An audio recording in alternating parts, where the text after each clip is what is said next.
Hello, my name is Millie. Welcome to my YouTube channel. I filmed this intro about 17 times now because I can't seem to get past the introduction and talking about myself and why I'm here.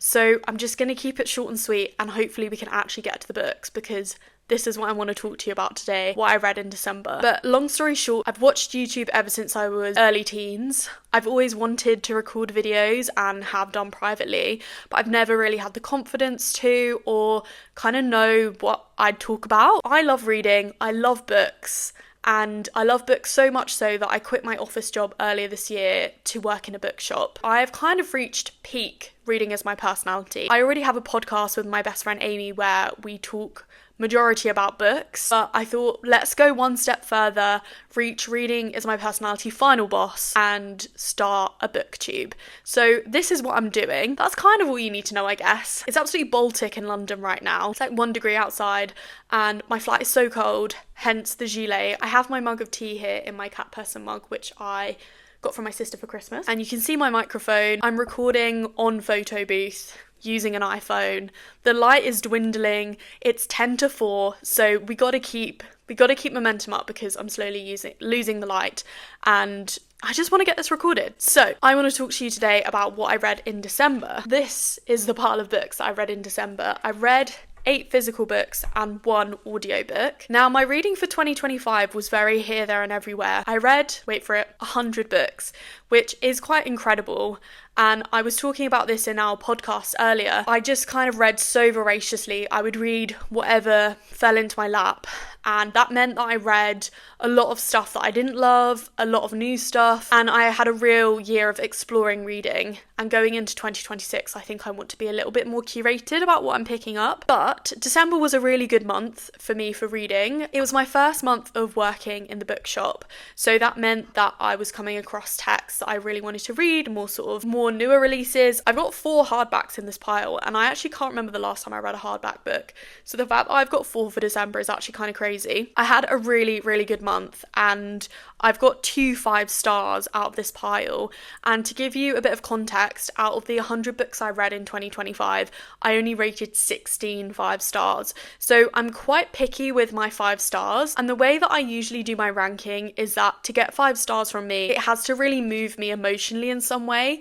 And it's really hard to quantify that or fully articulate what exactly that means, because it is just a feeling inside me. Because I can read a really good book and have no criticism of it, but it just won't reach that 5 stars. And that's happened to the first book actually I want to talk to you about, which is The Artist by Lucy Steeds.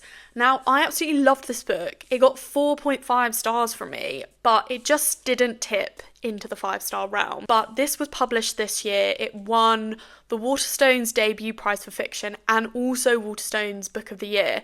So an incredible year for the author, and to have a debut novel do so well. And I absolutely love this Waterstone special edition with the front cover. It's absolutely gorgeous. There we go. I'm going to have the books that I'm talking about sitting there so you can see them. So my review of this book was: a beautifully crafted novel set amongst the dusty atmosphere of a Provence farmhouse. Joseph, a young budding art journalist, goes to interview esteemed and reclusive artist Edouard Tartuffe, in brackets Tartar. Amidst his brilliance, Tartar is volatile and grotesque, treating his 27-year-old niece Etty as a housemaid, bowing to his every whim. Joseph wants to crack Tartar, investigating his talent alongside his character and treatment of others. And then my little bit. I honestly can't say too much about this book without spoiling it, as the story unfolds so delicately. I gasped, I welled up, I laughed. This book really has everything. A beautiful, delicate story set amongst a culturally rich backdrop. And that's kind of a summary of how I felt about The Artist. I really, really enjoyed it, and again, I can't talk too much about the premise because what I said about the story unfolding so beautifully and naturally is really true. You kind of pick up little crumbs and it unfolds, and the writing is really delicate and lovely and has a lot of... It's so difficult talking about this book because I don't want to spoil anything, and I'm kind of I don't know what we got. I can't really remember where we got when and where. So I absolutely love this book, but it just didn't quite hit me in the way that a 5-star read does. However, the next book that I want to talk about did indeed reach 5 stars. It might not surprise you because it did win the Booker Prize this year. Hardbacks are actually so useful because they do sit there nicely. This was incredible. I was kind of surprised that it had won the Booker Prize because I don't think a lot of people would like this book.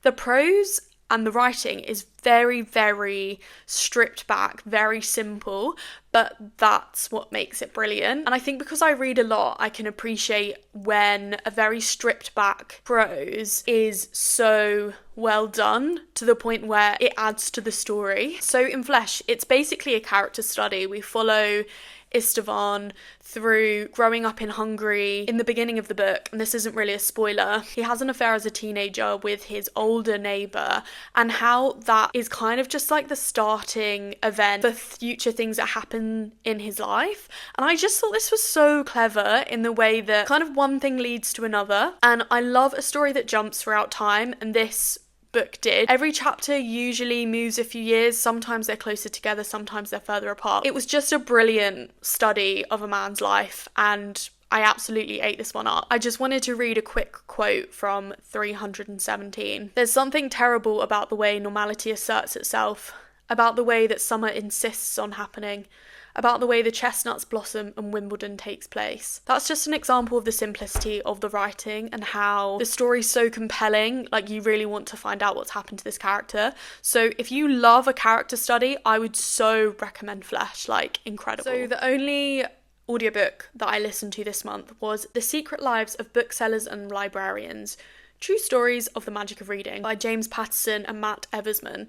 And this was just a sweet book, and every chapter was written from a librarian or a bookseller about the power of reading and bookselling. And I listened to this before I started my new job, and this was just so lovely and heartwarming. And it also has like some really powerful messages about censorship and restricting access to certain texts and the power of coming together in community when reading. It just made me feel really excited to start my job and just made me feel quite inspired to be a bookseller. That was a lovely sweet read. I gave that 4 stars, so I would recommend that. Although the audio did slightly annoy me because I think it was read by actors. I think they were mostly American stories, and I feel like some of the actors like really overemphasized, and to the point where a tone of one sentence would be completely different to another. So that was my only bugbear with that one. Next up, I read We Had to Remove This Post by Hannah Bervoets, translated by Emma Rolt. I actually got this at a book swap in December, and I've wanted to read this book for so long because one of my best friends, Chris, read it and raved about it, and I thought the premise was so interesting. It follows Kaylee, who works as a social media moderator, and the types of things that she has to see, and the company that is terrible to work for, and the effect that that has on her and her relationships. And the main character was actually queer, which I didn't know, which was a nice surprise. And I did really enjoy this. It's quite short, but I didn't feel like it went as far as it could have gone. I think in the end I rated this 3.5 stars because it was impactful, but I didn't think it went all the way. I think it could have gone way further. It still is a really, really interesting premise, and I'd still give this one a read if that kind of sounds like something you'd be interested in. Next, we have The Safekeep by Yael van der Wouden, which you've probably heard of because it is everywhere this year, and it won the Women's Prize for Fiction this year, which incredibly deserved, and I think it was shortlisted for the Booker Prize last year. Oh, I feel like the light is really, really quickly decreasing, so I'm gonna try and keep going with this. The Safekeep was one of those books that was incredible, yet it just didn't quite move me in the way that I wanted, which is such a shame because every time I see this book reviewed, everyone is astounded by it. And don't get me wrong, I loved it. I thought it was so clever. I loved the queer storyline. For some reason, it just didn't move me. And I think that's not always the book's fault. Sometimes I'm just not in the space to receive a book that will sort of get 5 stars from me. It didn't quite get me. And I think that was because Issa, the main character, I just couldn't quite get on with her. And don't get me wrong, I have really enjoyed books that have like a bad, unlikable main character, but there was just something about her that I just thought she was so whiny and annoying. I couldn't really get the sort of love story between them. I just thought it was a bit weird. The twist at the end was so good, and I actually did not see that coming at all. Usually I'm quite good with predicting twists or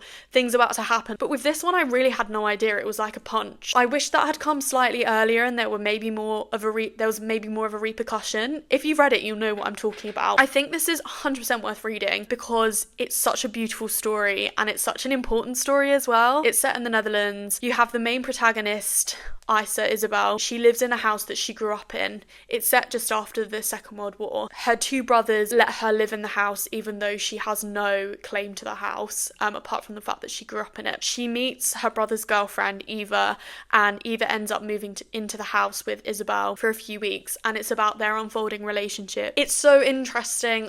Again, it's one of those ones where I don't want to give it away because I don't want to spoil it. It's so beautiful, so well written. It just missed that 5 stars from me, but maybe if I read it again, I'd feel differently. Next is actually my top read of the year, which was Ordinary Saints. This is a really lovely proof copy. I love when they're all floppy. And this was gifted to my queer book club kindly by Manila Press. I think it comes out in paperback early next year. This was my top book of 2025. Out of all those 100 books, this moved me in a way that none of the other books did. The proof cover says, "Can you imagine it? Can you imagine me there in the front row in St. Peter's Square, the lesbian sister of a literal saint?" This book was published this year, and it follows Jay, who lives in London, but she was originally born in Ireland into a very Catholic family, and she's kind of exploring her new life after the death of her brother, who was sadly in an accident.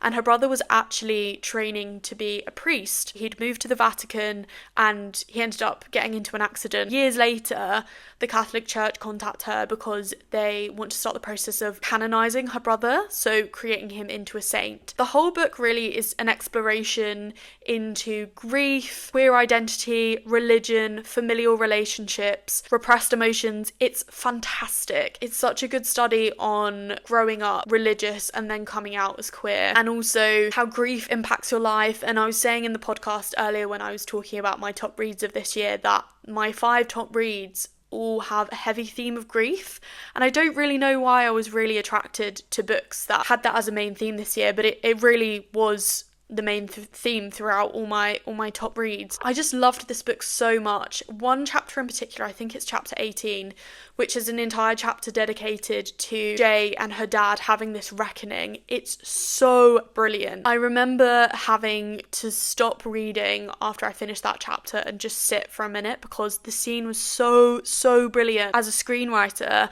I was envisioning in my head how that would look for TV. It was just so brilliant, and that particular scene, oh my god, I was weeping by the end. I was just so moved by the honest and sensitive writing about grief, and that's what made it the best book for me this year. It was just brilliant. I think my Goodreads review was literally, need some time to sit with this one, emotionally rocked to the core. Okay, we're getting there. The last hardback book of the year was The Names by Florence Knapp. Now, this also came out this year, and this was gifted to me by my friend Ellie. The premise of this was so interesting. It's about a woman and her newborn baby and going to name the baby and the different lives that the child would have had and the rest of them would have had depending on the name she chose. And this was mainly because her husband was very abusive and wanted the son to be named Gordon like him and previous generations, and what would happen if she chose the name Gordon or if she chose 2 different names, so Julian or Bear were the other 2 names. This was such a clever premise. When I first started reading it, I was absolutely gripped. However, I did take a bit of time off reading it in the middle, and I nearly thought I was going to DNF it because the abuse is really disturbing in this book. I just found it a bit too much, and it really didn't want to make me pick up the book at all. It really upset me, actually. I don't tend to get upset at things that I read in a way that it will make me put it down. Like, I do really like crime books, I like thrillers, and they don't often make me think I don't want to read anymore, but this really did. However, because I really enjoyed the story at the beginning, I wanted to push through it, and I'm glad I did. I read majority of it on a train, which I think was probably the best way to do it, just in one sitting. My review was, like, what I wrote on Goodreads, I said, this is really hard to rate. I really like the premise, but the execution didn't land for me. I found myself confused with who was who in the story, and I found the abuse really tough to get through. Every chapter jumps, I think, about 7 years. You have a chapter per name. So this is a lot of different storylines kind of moving at the same time, and I just found that a little bit much. It's such a shame because the premise was so clever, but for me, it just didn't quite land. Okay, my penultimate read this year, I think the only non-fiction read of the month, was Missing Persons or My Grandmother's Secrets by Clair Wills. My tea has gone so cold, that's how cold it is in here. I picked this up at work actually. I saw it and I thought this looks right up my street because one of my favourite books last year was On Chapel Sands by Laura Cumming. And I just absolutely love an exploration into familial relationships where there's a bit of mystery. It's a real deep dive and heavy on the research for how people used to live and why they made the decisions that they did. This follows Claire's family and her trying to find her cousin and second cousin, as she was an unmarried mother and was sent to a mother and baby home, and then they didn't know what happened to her afterwards. So this was an exploration into trying to find what happened. And I did really enjoy this. I found the personal aspects more interesting than sort of the research about general society. The research that went into this book was incredible. Like there's so much you can learn about Irish history. It teaches you so much. On to my last read of the year, which did make it into the top 5 reads of 2025. Penance by Eliza Clark. This was a bit of an unexpected read because before I had a few days off from work at the end of December, I was talking about books that I really love, and one of the books I loved that I read in 2023 was Carla by Colin Walsh, and I said I love a crime thriller that's very literary as well. My colleague asked me if I'd ever read Penance by Eliza Clark, and I hadn't. So picked this up, bought it. I was like, that's enough for me, I'll buy it. Oh my gosh, this was incredible. So this is a story that is written from the perspective of a journalist who is trying to create a detailed story of the murder of Joan Wilson in a fictionalised town called Crow-on-Sea, which is near Scarborough. Joan was killed by 3 other teenage girls. I think they were all 16. She was set alight in a beach hut and then left. The book examines all the different characters that were involved and is a real deep dive into the psyche of teenage girls. The phrase that kept swirling around in my head was the phrase from Jennifer's Body, which is hell is a teenage girl. It was such a masterpiece. You get a little twist at the end, which was so clever and I definitely didn't see coming. Just a brilliant and fascinating study into the psyche of teenage girls from a fictional perspective, but you are kind of reading it as it's real. It's just so clever. I feel like I've kind of lost my words now because I've been going on for so long. I think that's it from me now. I feel like I've been rambling for so long. It's getting really cold in here and it's really dark, so it's time for me to go and put the heating on, I think. Thank you so much for watching. Let me know what your best book of 2025 was. Let me know if you've read any of these books, if you enjoyed them. Hopefully I won't think this is complete trash and you'll see me again sometime soon.